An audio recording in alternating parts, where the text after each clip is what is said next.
Assalamualaikum warahmatullahi wabarakatuh. Waalaikumsalam. Alhamdulillah kali ini KCA kedatangan tamu yang sangat istimewa. Seorang ibu yang visioner, energik, dan selalu tertantang untuk menambah ilmunya. Siapakah beliau? Inilah dia, Ibu Widya Stuti, pengawas pembina di lingkungan pendidikan Kota Bekasi. Assalamualaikum.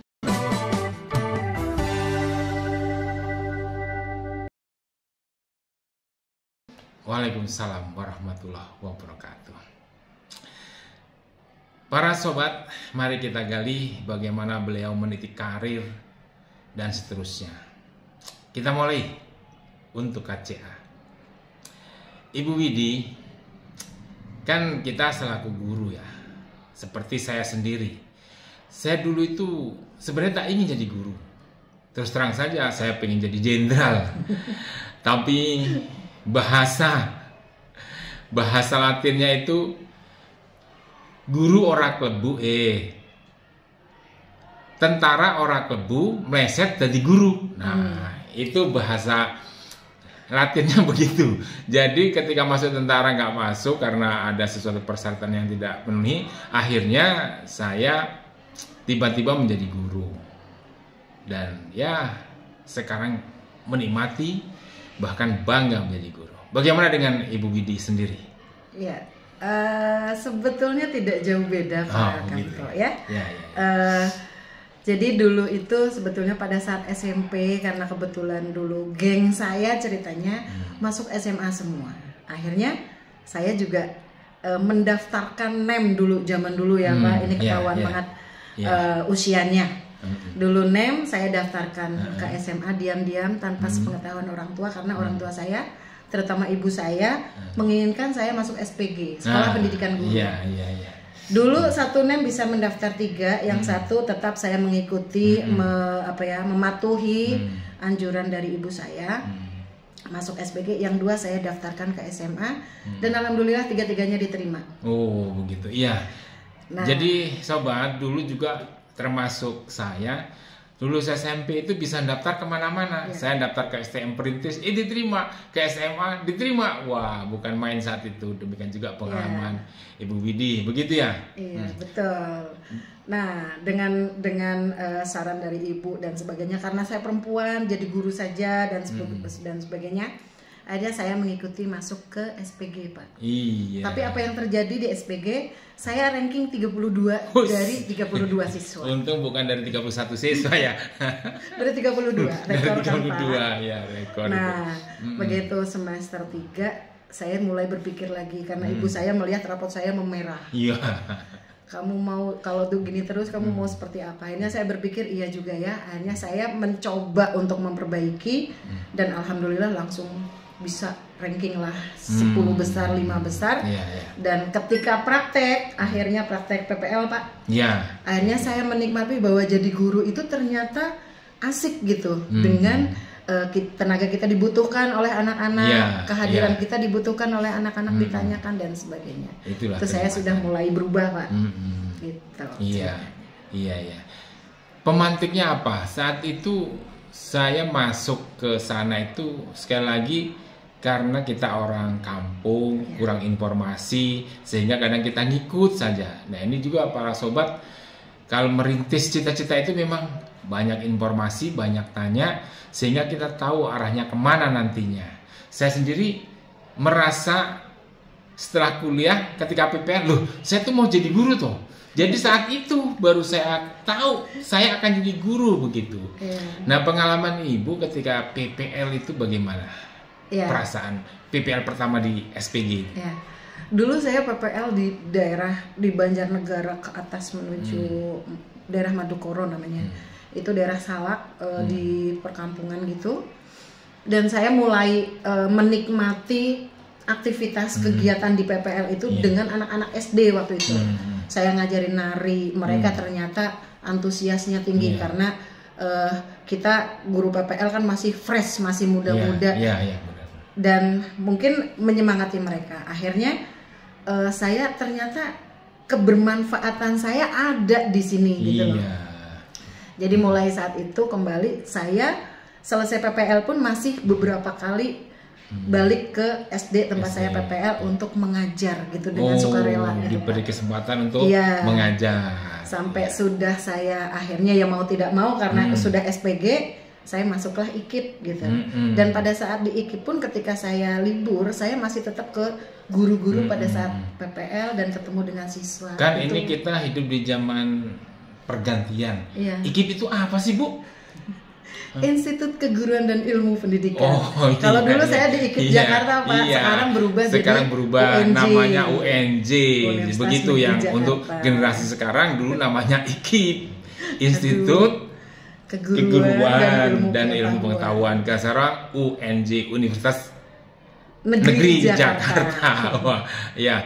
Wah, jadi begitu, Bu ya. Nah, terus ketika kita di UNJ itu Ibu sudah merasa akan jadi guru atau masih punya pola pikir yang lain kira-kira? Ya tadi saya muncul tersadar bahwa saya akan jadi guru itu ya ketika di SPG itu, Pak. Walaupun pada awal saya pengen jadi pegawai kantor dengan high heel, dengan gedung tinggi gitu, tapi itu ditepiskan setelah PPL tadi, Pak. Begitu di IKIP saya sudah mulai menjiwai. Enjoy ya, sudah bahagia gitu udah. ya. Ditempuh berapa tahun, Bu, di IKIP ini?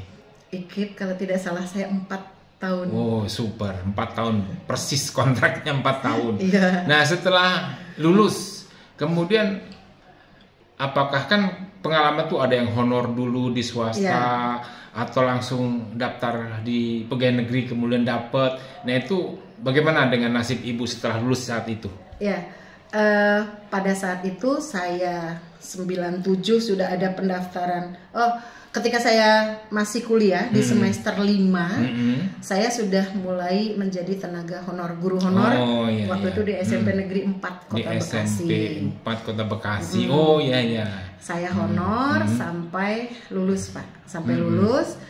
Saya sebetulnya 97 sudah lulus tapi ijazah belum keluar. Pada saat itu ada seleksi CPNS, karena ijazah belum keluar akhirnya saya tertunda.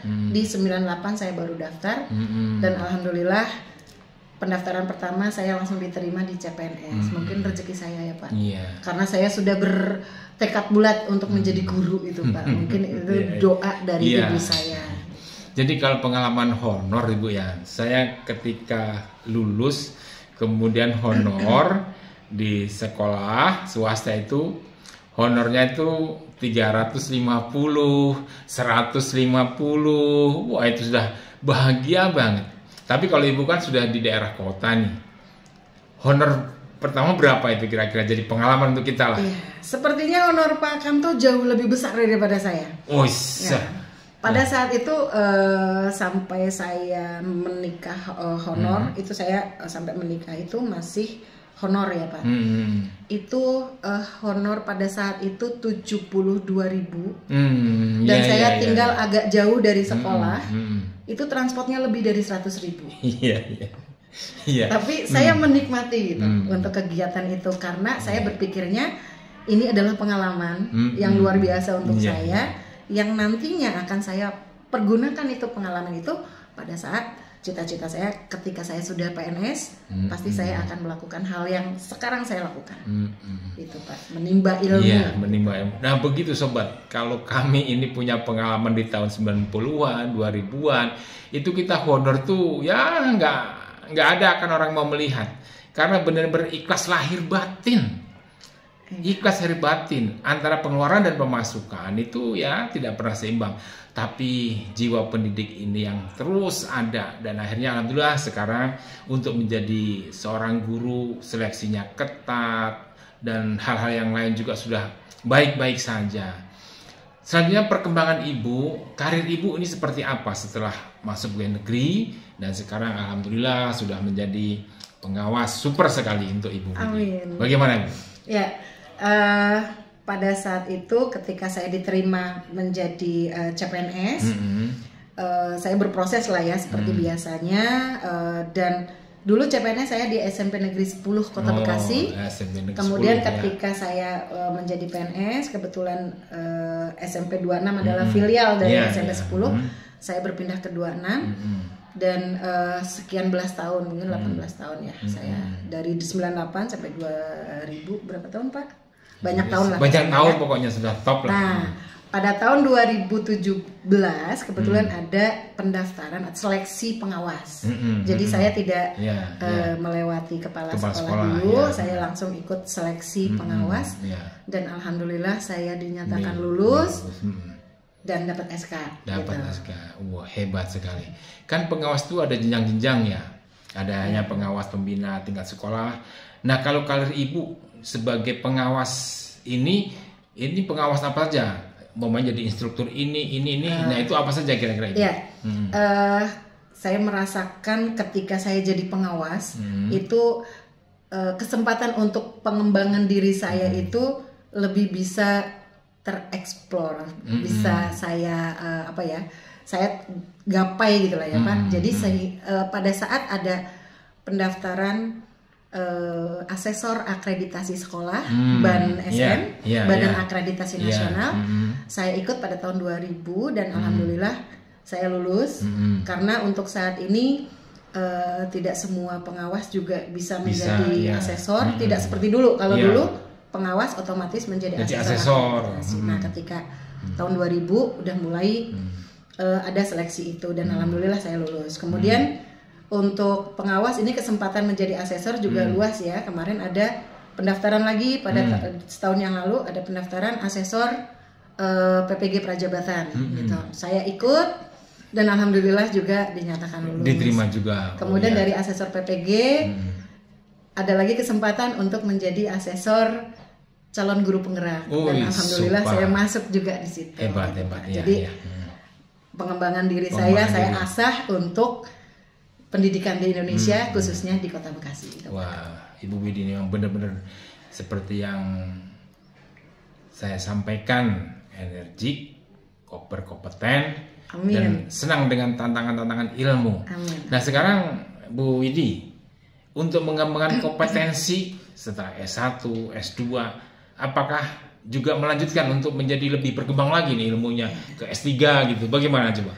Yes, pada saat ini alhamdulillah saya sedang menjadi mahasiswi pasca sarjana program doktoral manajemen pendidikan di Universitas Negeri Jakarta. Wis, bukan main. Dan saat ini saya masuki semester 4 dan alhamdulillah sedang masuk bab 4. Jadi sedang mencari data, sedang mendatangi sekolah-sekolah untuk mencari data karena ini penelitian saya terkait dengan guru-guru komitmen guru dan sebagainya gitu. Jadi alhamdulillah pengembangan ini pun saya terapkan sesuai dengan pekerjaan saya saat ini sehingga mudah-mudahan S3 saya juga bermanfaat untuk kemajuan atau pengembangan kualitas pendidikan khususnya di Kota Bekasi. Oke Ibu, pertanyaan terakhir nih, kan kita sekarang masuk zona kurikulum merdeka. Siap. Dan ini sebuah kurikulum yang sangat bagus sebagai bentuk pribadi kebangsaan kita yang mengikuti Ki Hajar Dewantara. Bagaimana pandangan Ibu dengan kurikulum merdeka ini dan kedepannya kira-kira kemana arah pendidikan kita dengan kurikulum merdeka ini? Ya, siap. Menurut saya ini memang saat ini sedang transisi ya antara kurikulum 2013 menuju ke kurikulum merdeka. Tapi kalau kita menerimanya dengan positif, ini memang programnya ini untuk kurikulum merdeka ini menurut saya memang sangat-sangat menggali kemampuan siswa gitu untuk critical thinkingnya itu memang benar-benar digali karena terutama kita melihat dari P5 proyek penguatan profil pelajar Pancasila ini proses siswa ini benar-benar dilihat oleh sekolah, dilihat oleh guru yang menekankan di prosesnya. Jadi bagaimana penerapan P5-nya itu benar-benar dilihat bagaimana kemandirian siswanya, bagaimana critical thinkingnya, bagaimana kepercayaan kepada Tuhan yang Maha Kuasa, Maha Esa dan sebagainya. kemandiriannya, tanggung jawabnya ini dilihat semua. Kalau kurikulum Merdeka ini benar-benar diterapkan, diimplementasikan, saya yakin pendidikan di Indonesia akan berubah dari yang dulu meningkat menjadi lebih bagus lagi kalau diterapkan secara benar. Dan kita harus positive thinking dan kita harus support bahwasannya kurikulum Merdeka adalah bagian dari alternatif mengentaskan anak bangsa menjadi bangsa yang merdeka, maju, generasi emas yang tangguh, yang mampu berkompetensi dan berkompetisi dengan generasi global. Betul. Nah, sekarang Bu, pesan apa untuk anak-anak kita yang muda terhadap profesi guru ini? Ya, saya yakin ini profesi guru adalah profesi yang sangat mulia, yang sangat kita bisa mengimplementasikan segala pengetahuan kita untuk kebermanfaatan pendidikan di Indonesia. Jadi selalu berpikir positif, positive thinking, kemudian diikuti dengan usaha dan usaha, gitu. Tidak lupa doa, Pak. Ya, utama itu. Nah, demikian Sobat Kamto Caangon yang kali ini dalam obrolan teras atau oras KCA kedatangan seorang tamu yang sangat hebat. Mudah-mudahan beliau sukses, sukses, bisa membawa pendidikan di Kota Bekasi lebih maju dan menghantar semua anak-anak bangsa menjadi bangsa yang merdeka, mampu bersaing secara global, berakhlak, bertanggung jawab, dan berbudaya Indonesia. Sekali lagi terima kasih. Sama-sama. Selamat untuk Widi. Terima kasih. Wassalamualaikum warahmatullahi wabarakatuh.